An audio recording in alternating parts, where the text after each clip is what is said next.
Now, next one, what I want to explore is the folk music.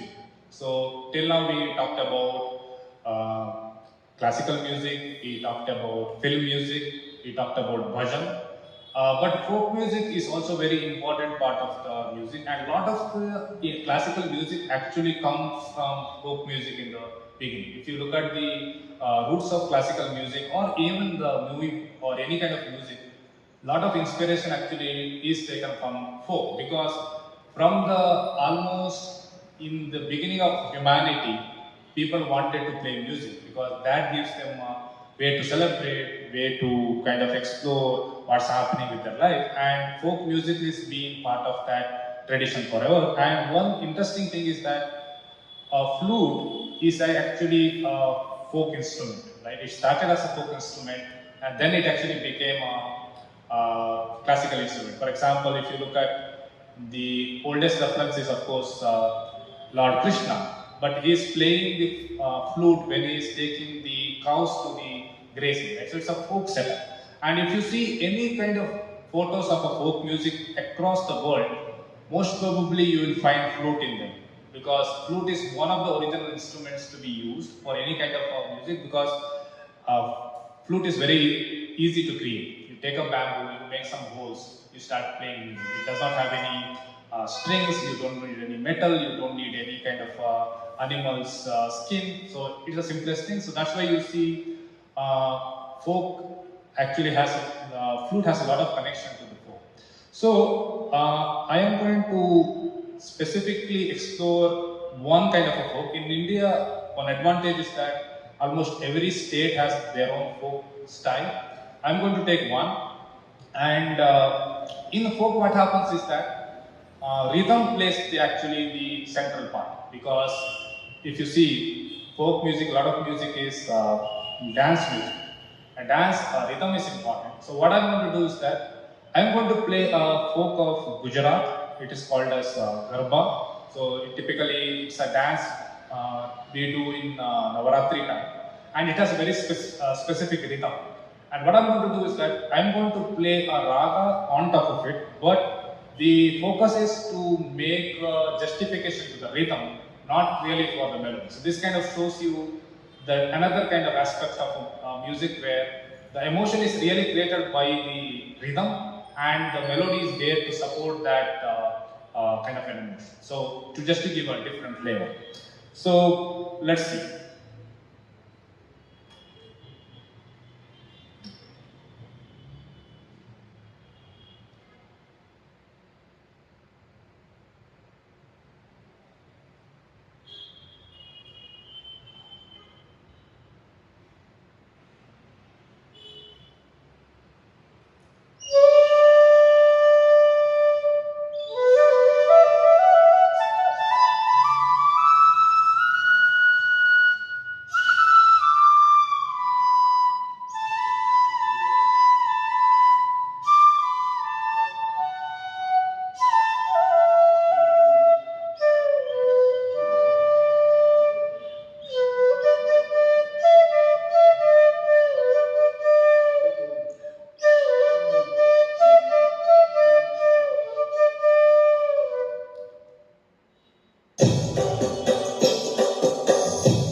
hopefully you guys like the folk. So this raga is called Raag Bhupali. In Carnatic music, we call it as Raag Mohan. So the scale of Bhupali actually comes from South Asia. Particularly if you listen to Chinese music or any kind of that music, the scale is actually taken from there. Then later, because again from China, particularly places like mountain places, a lot of folk music is used, and the Bhupali kind of idea comes from there. Of course, depending upon the rhythm, the application will change. As I think you may have observed in the music, the music actually is there to make a justification to the rhythm. Right? The melody itself may not be that important, but depending upon the rhythm, it kind of flows with it. So this is another kind of color of the rag, where we are now, it's a celebration, but it's a folkish kind of celebration. So in our throughout Baithak, we kind of explored different kind of emotions. We started with the contemplative morning, we did a classical thing, then we went into evening music with the yaman, with the film music and bhajan. Then we explored the monsoon season, and we also explored how the same raga can adapt to nature.